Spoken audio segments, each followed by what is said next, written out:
Okay, so our last review of the day is going to be for the new Yorgos Lanthimos film, Kinds of Kindness. Now, Yorgos Lanthimos, he just came out with a movie last year, Poor Things. And before Poor Things, it was like a 5 year absence of Yorgos Lanthimos. We didn't see anything from him. Before Poor Things, it was The Favorite, which was also heavily awarded, critically acclaimed, as well as something like Poor Things. Typically, all his movies are Yeah, heavily awarded, critically yeah, acclaimed. yeah. Best Picture nominee, Oscar win for Best Actress for Olivia Colman. Yeah. So, typically that's the case for all his films there. And now he's coming out with a film, directly after his last one, this next year here. And I saw the trailer for this, didn't know what the hell was it about. But I was excited. I was like, okay, I'm excited for it. New Yorgos Yeah, Lanthimos movie. I loved Poor yeah, Things. It was one of my yeah, favorite movies of yeah, last year. yeah. New Yorgos movie. Emma Watson dancing weird. Let's go. You mean Emma Stone? Oh, Emma Stone. Fuck. Yeah. Sorry, white people. Sorry, white people. Y'all look the same. Yeah, Emma Stone, great cast. You got Emma Stone, you got Jesse Plemons, you got William Defoe, you got Margaret Qualley, you got Hung Chow, in this Hunter Schafer, Joe Alwyn in this. Yeah, great, phenomenal cast that you have in this movie. Great director. Don't know much about what's going on in this, so I came in kind of fresh. It's getting great reaction at Cannes, but that always can be kind of a mixed bag there. I know Jesse Plemons also. It's a Yeah, crapshoot. yeah. Can is always a crapshoot. They'll give a standing ovation to anything. Yeah. They Um, really will, honestly. But Jesse Plemons was nominated for Best Actor at Cannes for his performance here, and I do think he is really I terrific. mean, he's great in it. I think he won at Cannes. Oh yes, he did. He won. Yeah, he did win at Cannes. Yeah, for Best Actor. Deservedly so, honestly, after seeing this. Yeah.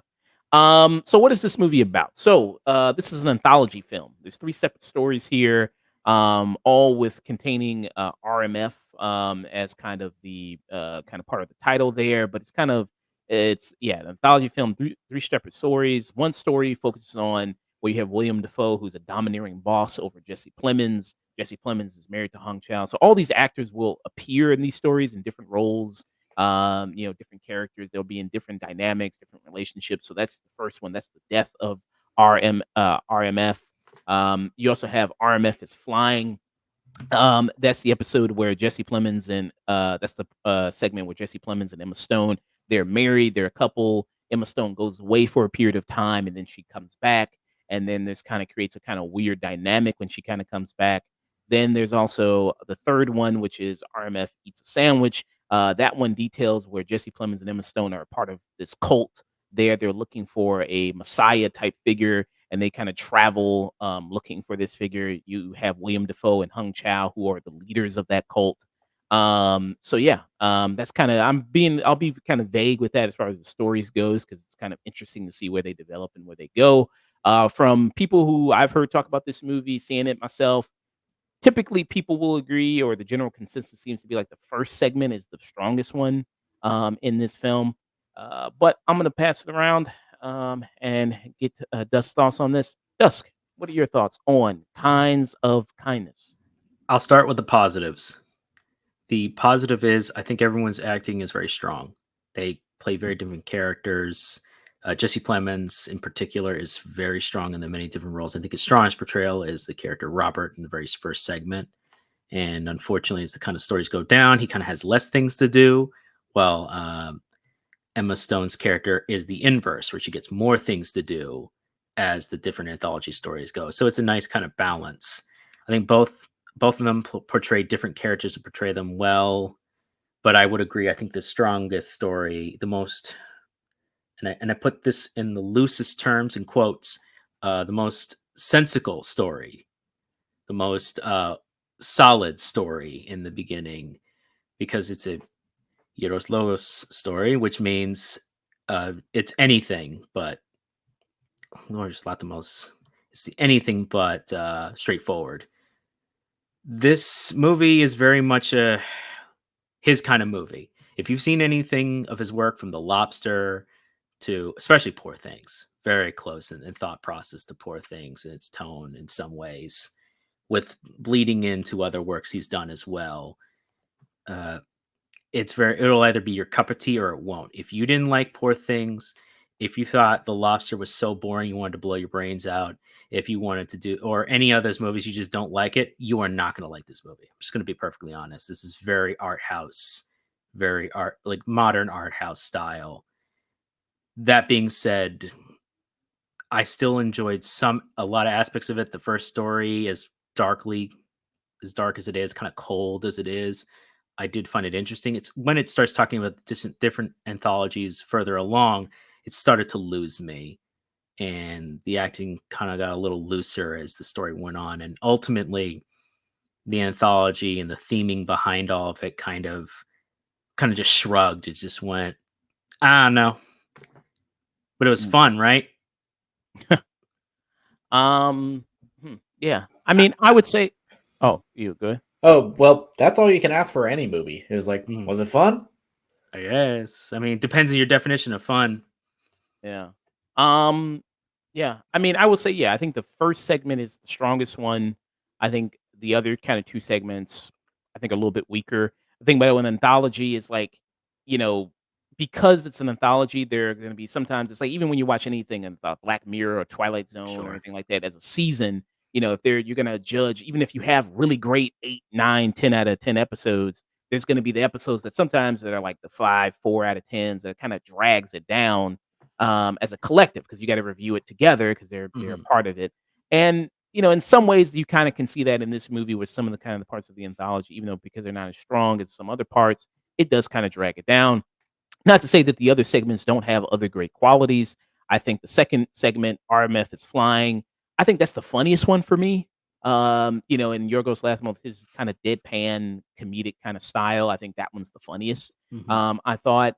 I think for me, if I had to say which one was the weakest one overall, I would do RMF eats a sandwich. I Yeah. guess I think that one for me is probably the weakest one. Overall, the cult kind of episode. But across the board, I mean, everybody does a phenomenal job Yeah. in this, and then their kind of performances and handling the dialogue there, written by Yorgos Lanthimos. And for people who have seen most of his filmography, my first one was his last one, his film last year, Poor Things. So that was Mhm. my first introduction to Yeah, him, you really and liked it. I loved it. It was one of my favorite movies of last year. So this is more from what I understand, people who've seen all his filmography. This is more in him in his lobster, Yeah. kind of bag, or like the killing of the sacred deer kind of bag, rather It's like than a something like mixing of his older stuff and his newer style. yeah. So from what I understand, that seems to be the kind of it's a little bit more of his older kind of style mixed with, like you said, maybe his newer style that I'm not too familiar because I haven't seen Lobster. I haven't Mhm. seen The Killing of the Sacred Deer. After Poor Things, I really did want to go back and look at the rest of his filmography. I just haven't got a Mhm. chance to do that yet. And this movie, I think it's interesting. I don't think Mhm. it's boring, even though it comes close to about 3 hours. I was engaged even though it's coming close to 3 hour movie there because I was interested to see where every story goes. I like the setup of them. Mhm. And being Yorgos Lanthimos, a guy that has received so much critical acclaim, and we've seen where that can kind of go, where a director um, has received so much critical acclaim, and then maybe he gets a blank check to kind of like, hey, well, since you've got all these award nominations, then hey, you can go off and do what you want, and that's what you lead to. What was it, Ari Aster who did Beau is Afraid, Damien Chazelle with Babylon, and I did not like Babylon. And I did not like Beau is Afraid. Uh, I liked Babylon. I didn't. okay, you didn't like Beau is Afraid, but you did, Yeah. but you like Babylon. I know you I know when you re-reviewed Babylon, you were just like, "I don't get it. I don't like this. This is stupid." And it's like, "I get you." Yeah. So, but I don't think it's something like this where it's just like, hey, I mean, hey, since you're a guy, you get No, to do what you yeah. want. I think He this made a still has, movie for him. yeah. I still think it's Yeah. interesting. Still think it's fun. I Yeah. still think it's got great things about it. He still treated it like he treated other, uh, limited budgeted movies he had done beforehand. He didn't really change up that, and he kinda kept to his own style with trying he tries new things almost every single movie. Mm. He has his own style, but he does try something new. Poor Things is probably by far his most quote unquote "commercial" movie. And I put that in very big Yeah, quotes. that's in big quotes because that's a movie that is, about the human condition. But for a lot of it, it's told through the lens of sexuality. Mhm. And there's some cases here with that as well. There's, always kind of a little bit of a sexual thing in each of these segments Mhm. that kind of come into place there. And the theme kind of overall, I mean, looking at some kind of, because it's a fun movie to discuss with other people and get their thoughts on it and, get their kind of opinions, what they think about it. And, it seems a lot of it's about abuse, about what people will do for acceptance, what people will do for love, Mhm. where that kind of drives people and their need for it. Um, what people demand of other people who they love. I mean, what kind of messaging were you kind of getting from the movie there, Dust? Yeah, I was from the title of it, The Kinds of Kindness. It was viewing it from a lens of what would a lot of these situations you would expect the Hollywood change or the lesson that would come from these stories, or at least from other stories that would go a, oh well, something is kind of redeemed or something has changed and something in it. And each story, wherever the story you thought it would go, it goes, no, they do the worst possible choice just to be accepted. Every decision they're going to make is going to be the worst, poorest decision. And to understand is, again, you're going to understand why they make these decisions the way they do. Mm, And in that way, I respect it. I respected his adherence to this theming of what someone is willing to do for acceptance, what someone is going to be doing for a kind of kindness, no matter how awkward, how weird, how burdened. Because in the first story, it's a it's trying to find acceptance in a purpose in life and having some form of connection. In Jesse Plemons plays a character who's, without going to spoilers, he's a character who's lives his entire life by a routine scheduled for him, made for him, and he wants to have some form of purpose. And it's an abusive, horrible, abusive relationship, but it's the only relationship he's ever known. And even in his own relationship with his wife, he has no control over. He does no desire. He wants to desire his wife. He wants his wife to desire him, but she does not really. And this weird, twisted, awkward relationship he has with this other character is the only form of bonding he has. And so to preserve that, he's willing to do some outlandish things to preserve that. And the movie kind of looks at it and goes, see, that's okay, right? And you go, no, no, it's really not. And each story after that is a, what are you willing to give up or sacrifice to have that level of acceptance? Where whether it be a, I can't trust what you've become in the second story, and I don't accept you as you are now because it doesn't make sense, mm, especially after an ordeal with happened. And I want to accept you, but you're just not who you used to be. You're not who you are, and even you can't connect back. And then the third one, it's a wanting to be an accepted in a cult, wanting to feel as if they found a purpose, wanting to feel as if they're more than what they are. And it's extremely awkward and just failing it. Even when you find what you find, you fail completely. And I can understand that theming. I can respect the theming. I can respect the acting. Uh, I don't know. It just, while the theming is there, I don't think it completely comes out on top. I feel it kind of delves too much in being surreal, too much in being, dare I say, up its own ass. mm, yeah. That's the thing. I mean, with a movie like this, it's like gotta really know you to recommend it. To say like, hey, maybe you would enjoy it or maybe you wouldn't. Mhm. Even though Poor Things, I think that was like you said, maybe his more commercial type movie there that would appeal to a lot more people. Even that's still weird as fuck. Yeah, it is. Uh, there.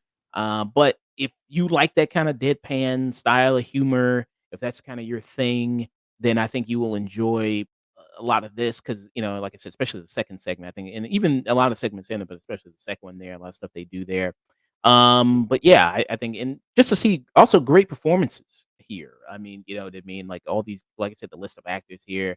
I didn't even mention Mamadou Ati, who comes in here as well as he's plays various characters throughout the segments, and he always delivers a great performance there. William Defoe, you can always count on him. He's going to be, always Yeah, when is he not?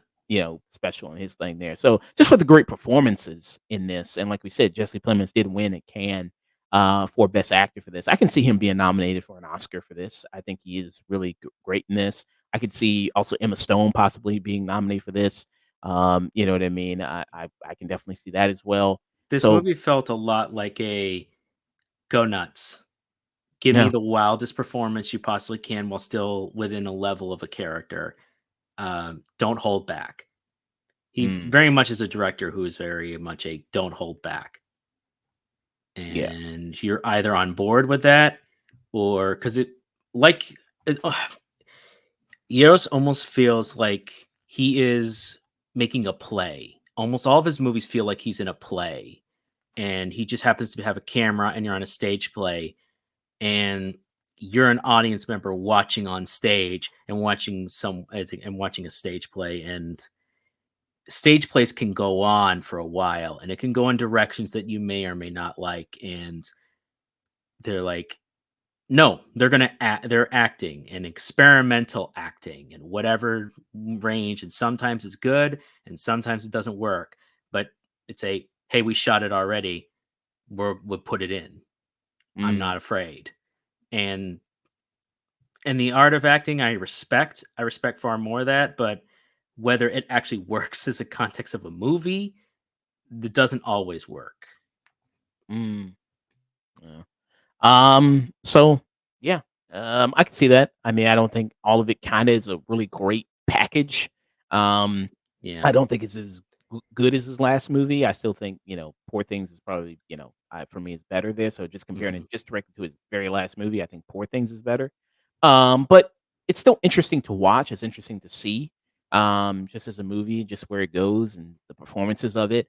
I don't think it's gonna be everyone's cup of tea, just like, he's a very maybe Pacific director, Yeah. that caters to a specific taste of people who enjoy film, there, so that's always gonna be a thing. Um, yeah, so even though you do have kind of a mixed bag when it comes to some of the stories in the anthology or some of the elements there, I do still think, it is still a good enough movie there, in a lot of aspects. I think the good outweighs the bad, and for me, a I'd give it a little bit of a strong tune in for me. What about you, Dustin? I'm gonna give it a stream it. Mm, okay. I think this is a strong stream it. If you happen to find yourself in a theater or you can get into a theater where this is playing and you want to see something different, I think this is a not bad choice. I think it's actually a pretty solid choice. Just, going in a theater that this is not going to be any mainstream. I think it would be a good. It's almost like you're trying a new type of food and you want to try it, you've never had it before, or you don't get it too often, and you just want to try it out. I think for that, you also got to go in knowing it's going to be quite long. But I think you either might find something you like, or you might find something that you don't like. But I think it's worth the while to do so. For everyone else, this is definitely a stream it. I think that would fit its purpose quite fine. Mm, okay. Would you see it again on streaming?